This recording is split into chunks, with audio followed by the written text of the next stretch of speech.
To say I give advice to successful black women like yourself that's young to continue to follow your dream no matter what. People are going to get mad. Right now, my light is shining. It's my time. And there's a lot of people that don't want. Layered emotional core.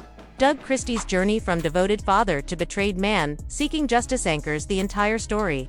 His quiet unraveling and eventual strength makes him a deeply sympathetic figure. Real-time escalation.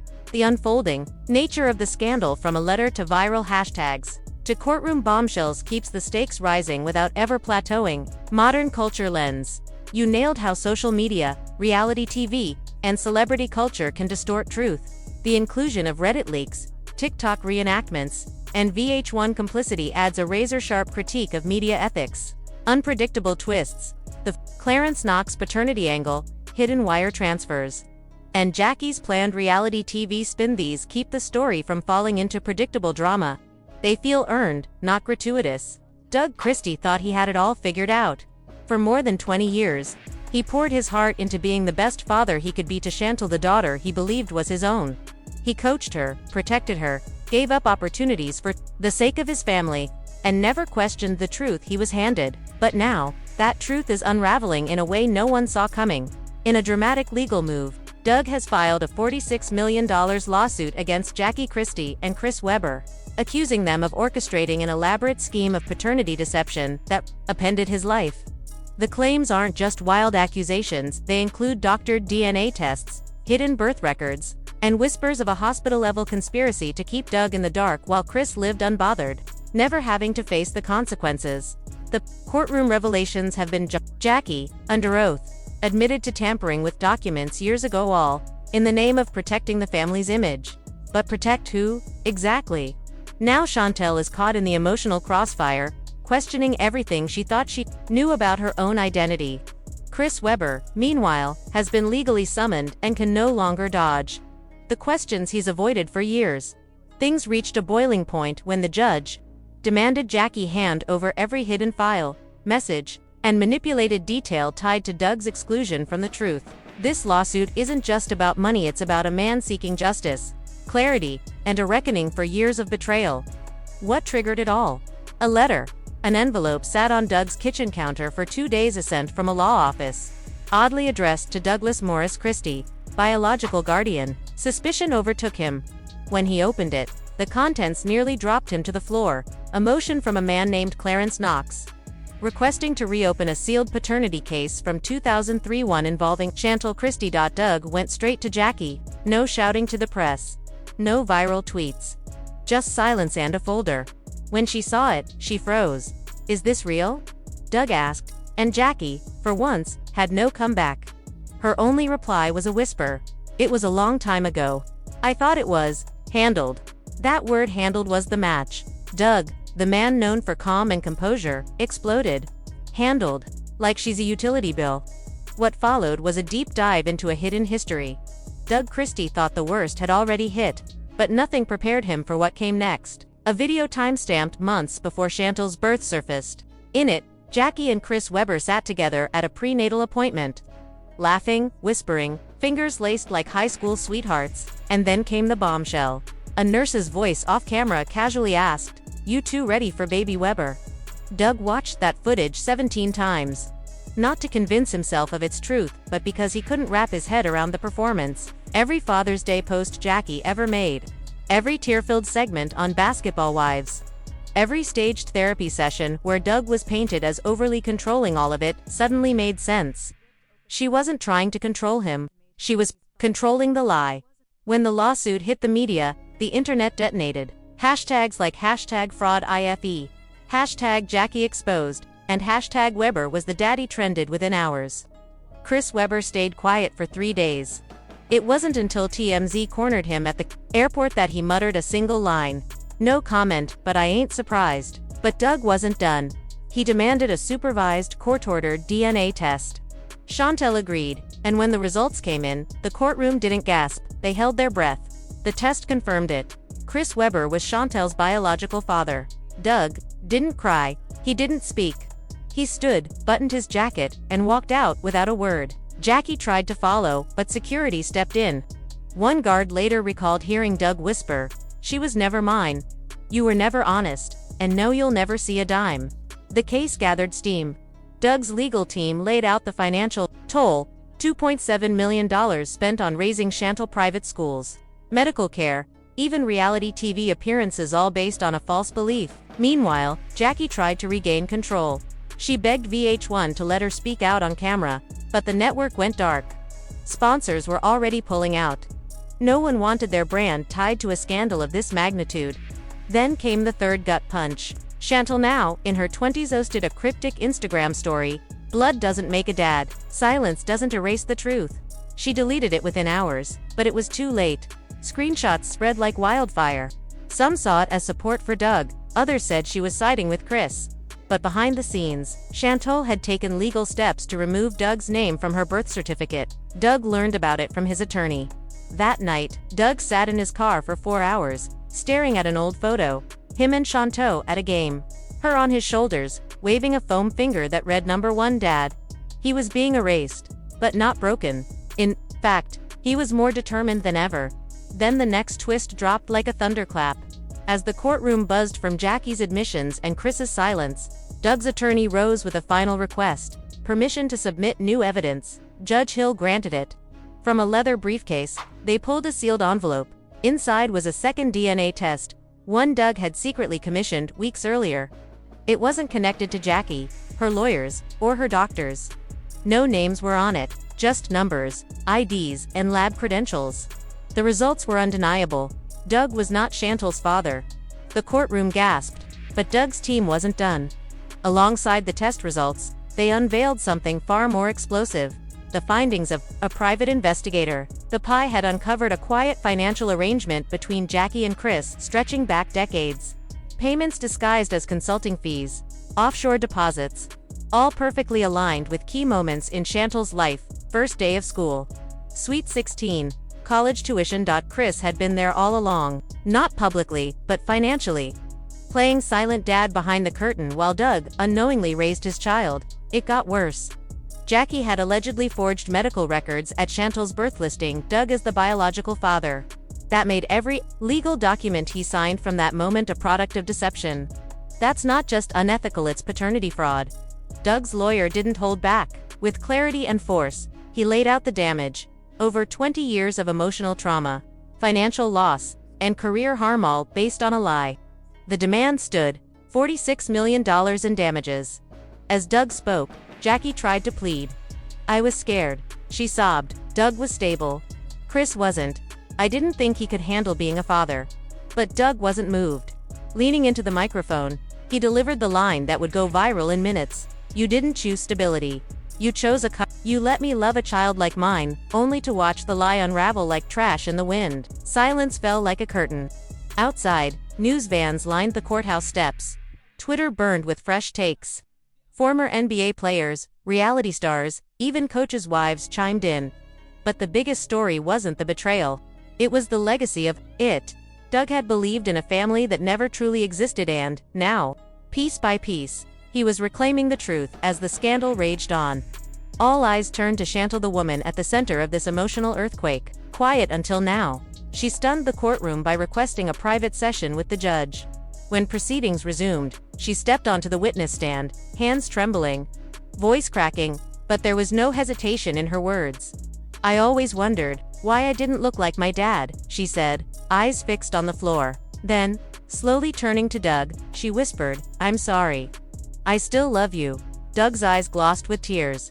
He nodded once, small but heavy with meaning. Then came the cross-examinations. Chris Webber's legal team scrambled to minimize his role. They painted him as clueless, claiming he only learned the truth later, that the hush payments were nothing more than an act of conscience. But then came the smoking gun. A leaked email dated just months after Chantal was born. It read, "If Doug ever finds out, everything falls apart. Make sure the wire comes before the 12th. One sentence, 12 words, and Chris's entire defense crumbled. To make matters worse, an old Basketball Wives clip resurfaced, showing Jackie bragging, almost laughing, "Doug never asks questions." The internet turned savage. Jackie was branded a master manipulator. Chris became the face of the world's most expensive deadbeat dad. And Doug was celebrated as the father who showed up, even when the DNA didn't. But the trial still had one more storm to weather. Doug's attorney introduced the final blow, a recorded phone call between Jackie and her sister. In the call, Jackie confessed she'd been planning to go public not to come clean, but to sell the story as a dramatic twist in a new reality show season finale. She wasn't going to reveal the truth because it was right but because it was profitable. That was it? The jury looked visibly done. Judge Hill, face firm, announced that pending the outcome of the civil trial, criminal charges could be filed, including fraud, tampering with government records, and obstruction of justice. Chris looked like he'd seen a ghost. Jackie stared straight ahead, expression frozen till her fingers twitched. That was the moment the room realized she wasn't finished. Whatever Jackie had planned next, it was going to be messy. But the final shock didn't come from her.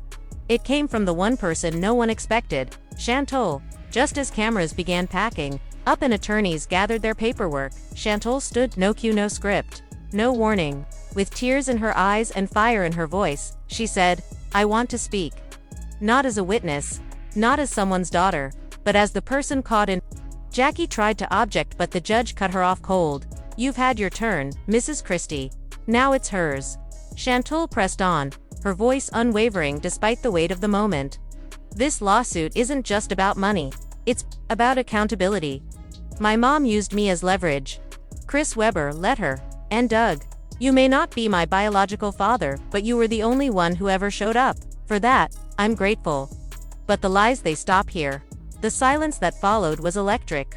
You could hear the faintest rustle as the courtroom collectively held its breath. The judge looked up from his bench. The jury leaned forward in unison. Even the bailiff's jaw tensed, then chaos. The gallery erupted in murmurs, some gasps, and others stunned silence. Chantal's words had shattered the polished image that her family had maintained for years. What was once whispered in blogs and hinted at in passive-aggressive Instagram captions was now an undeniable reality. Jackie Christie, longtime VH1 reality star and self-styled matriarch, had knowingly manipulated her daughter's identity and relationships for personal gain.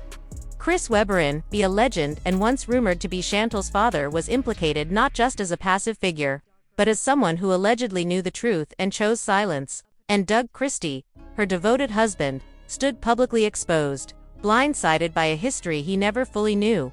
But the revelations didn't end there. Within an hour, hashtags like #JusticeForShantel, #WhoIsHerFather, and #VH1 cover-up trended across Twitter, TikTok, and Instagram. Public opinion turned swiftly and sharply. Chantal, once seen as a shadowy, estranged daughter trying to clout chase, was now viewed as a whistleblower, a young woman who had been silenced, gaslit, and weaponized for reality TV ratings. Then came the bombshell that no one saw coming. Leaked internal emails from VH1's production team, published by an anonymous source on a Reddit thread, sent the entire media landscape into a frenzy. The emails, dated back to early production meetings before Basketball Wives, LA Season 3, revealed that producers had long been aware of paternity rumors surrounding Chantal. One email read, "Jackie's storyline is at risk. Rumors about the Chris Webber situation resurfacing again. We recommend we avoid this arc. Too volatile. Protect Doug's image at all costs." Another, even more damning, stated, "If Chantal pushes this in a confessional or on set, cut it. Redirect her scenes. We can't afford to compromise Jackie's brand or Doug's legacy. This could cost us sponsors." The backlash was immediate and widespread. Not only had a production company allegedly silenced a key figure in its narrative, but it also appeared they had done so to preserve the reputations of people who had knowingly participated in an elaborate lie. And worse, they had profited from the drama while actively suppressing Chantal's truth. By the following morning, reports surfaced that VH1 executives and showrunners were being investigated for witness suppression, coercion, and ethical misconduct. Allegations swirled that Chantal had been discouraged, if not outright threatened, into staying quiet during multiple seasons. Some production assistants even came forward anonymously, describing how scripts and editing were manipulated to portray Chantal as bitter, ungrateful, and difficult, further isolating her from the cast and from viewers. You'd be surprised how many scenes were reshot or revoiced to make Chantal seem erratic. One crew member confessed in a leaked voice memo, "She was emotional, sure, but she was trying to tell her story. They didn't want her story."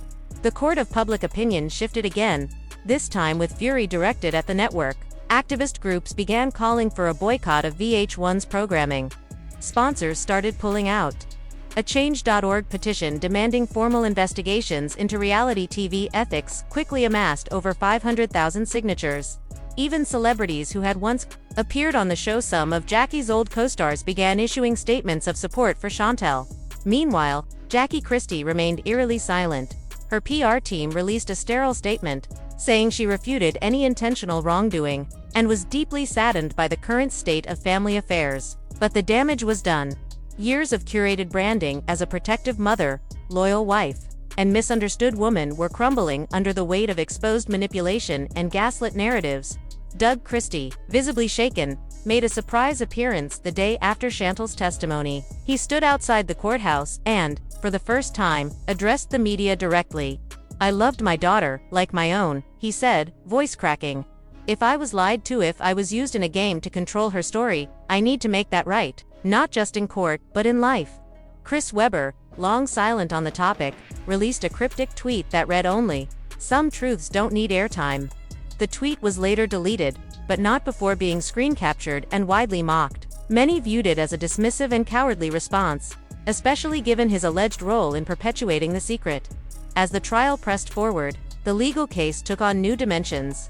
What began as a family dispute had evolved into a legal battleground over personal agency, media ethics, and the responsibility of corporations to protect, not exploit, their cast members. Chantal's legal team pivoted.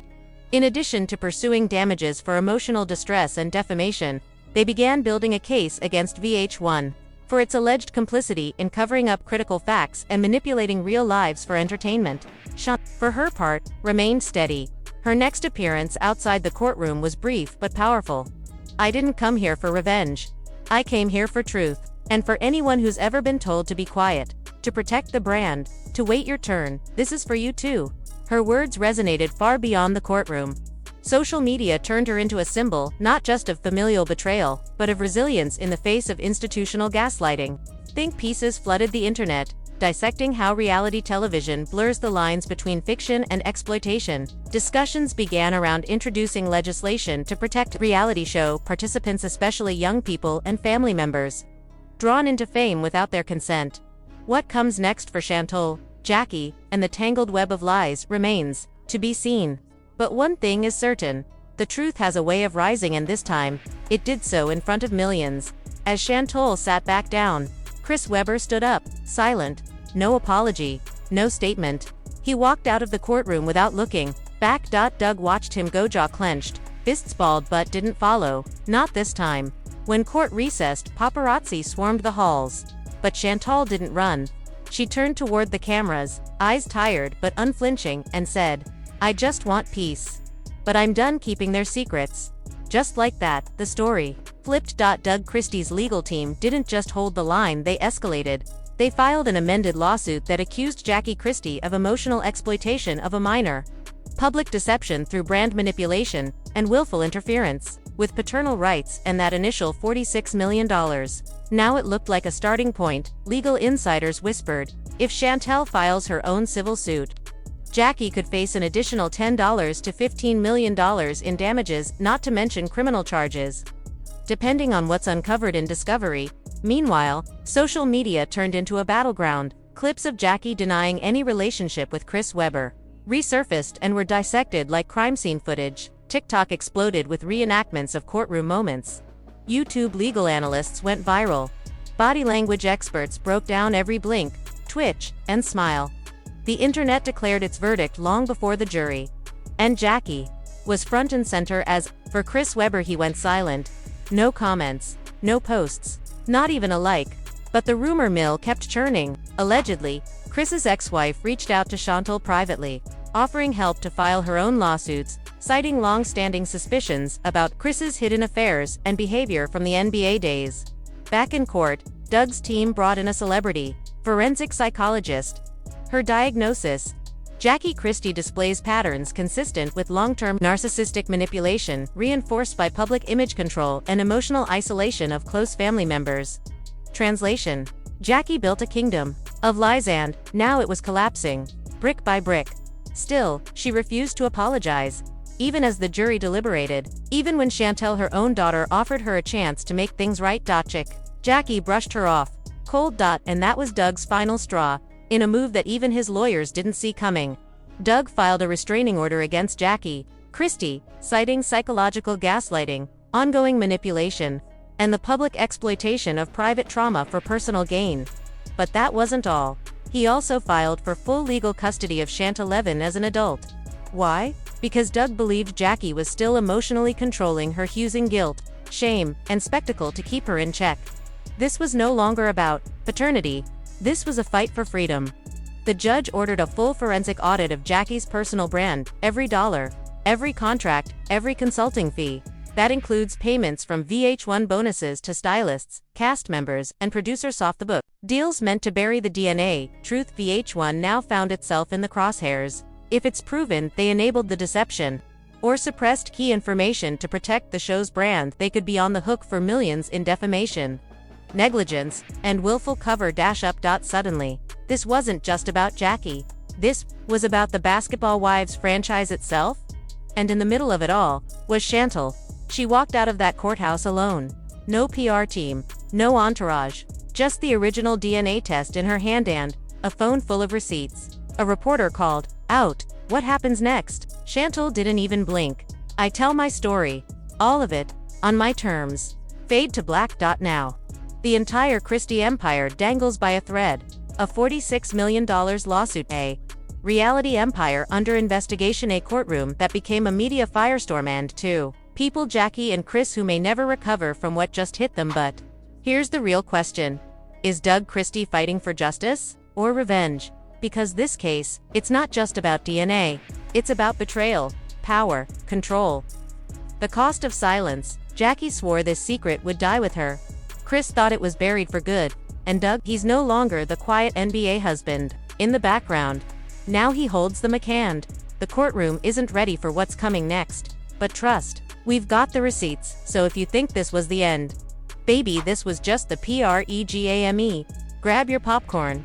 Part 2 is about to detonate. And when the next bombshell hits, you'll want to be able to say, "I saw it coming." Stay tuned. The truth. It's just getting started.